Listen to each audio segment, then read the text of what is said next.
saying it's just talks, but he did say that Devin Haney doesn't have a lot of power. He pillow fisted, so on and so forth, even though we have seen in the past no one is walking through Devin. Matter of fact, he's applying pressure on them against Linares and JoJo. So do you expect Kambosos to be aggressive come June 4th? Do you see him being aggressive, trying to prove a point, underestimating Devin Haney, his skill set, and more so his power? I just look forward and hope that, Kambosos, we get the best Kambosos and whatever that he wants to do. If he wants to come forward, if he wants to box, we truly want to get the best of him, because I know for certain that the better the fighter is, the more that Devin rises to the occasion, and the people deserve to see a good fight. I just hope that he comes well prepared and is on his A game, doing the best thing that he possibly can do.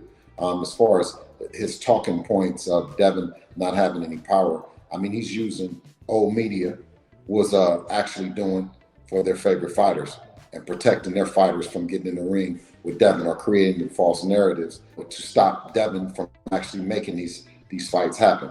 You have a lot of guys, a lot of media members. You have also trainers and stuff that go openly and say that Devin doesn't have the power.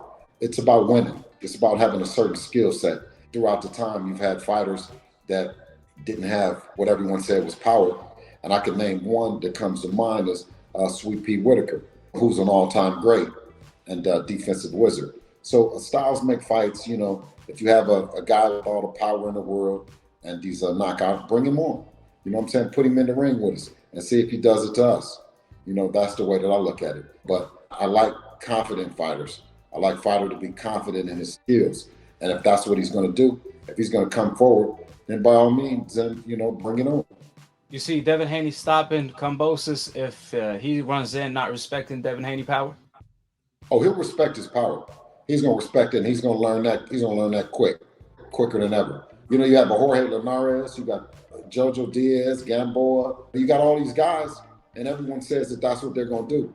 But when you take a look at it, when you get in the ring with Dev, it's a total different thing. He says that he's going to come forward. He says he's going to knock him out. He says that he's going to do all those things. Right now, you're just talking. It was Teofimo Lopez that was coming forward, and it was him that was on the back foot. It was him backing up. Back up, get set, and Teofimo would run into everything. So I think what he's probably asking is that we fight like Teofimo Lopez, and that's impossible because that's Teo. Teo is Teo, and Devin is Devin. Speaking of trainers, that's critical. It will be a fight that I'll be watching the third round of change and I watch SpongeBob. Joe Diaz have been very critical of Devin Haney as of late. Diaz is the what's worst. Your thoughts on that? Joel Diaz is the worst ever, right? He's the worst ever. I mean, I've always had a respect for him, when I've seen him, because, of course, he's been in the game for some time. And when I'd see him, I would always be cordial. But every time they put the mic in his face and they ask him about Dev, he seems to want to shit on him. He says that he goes to sleep during the fight and he has no power. So I took a look at Joel Diaz. I said, well, what kind of fighter was he, right? And if you take a look at him, what was his record like? 18-3 or something like that, with 3 knockouts or something like that. Something like that. He only had like 3 knockouts. So with him, what possibly, I mean, if he's going to sleep with Devin, then he must have been asleep when he was fighting, because if you go to sleep watching Dev, he must have been actually asleep during his own fights, because, you know what I mean? The man had 3 knockouts his whole entire career. So, you got to understand what you say, you must be held accountable. And we must also give all these fighters respect. You know what I'm saying?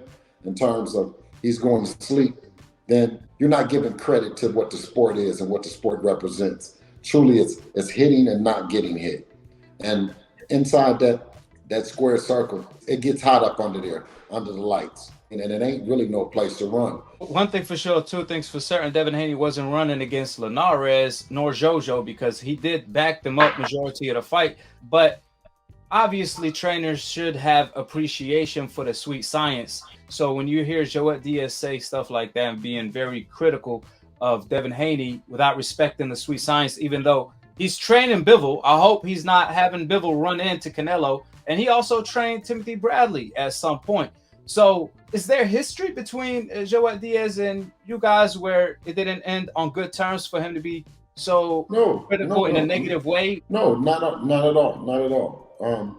And like I said, I was always very cordial to him. I'm just speaking on the fact that styles make fights, and fighters have to learn how to cut the ring off. If it's a fighter that's on their back foot, then you cut the ring off and you go to work on them. You know what I'm saying? But you can't consistently let a fighter through the door, you know, right to the left, and you haven't learned how to cut the ring off if that's the style that you have.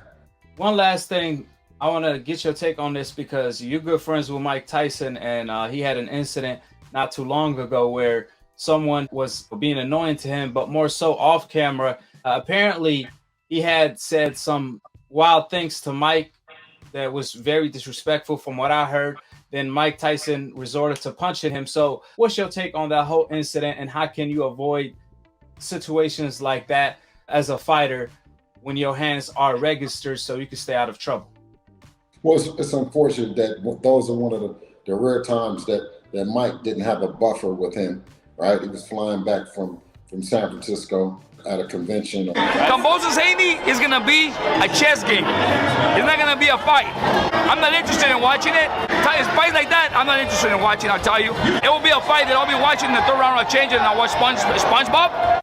The 8th fighter in the 4-belt era to become the undisputed champion of the world. How does that sound? Alhamdulillah, all praise due to Allah. Allahu Akbar! Allahu Akbar!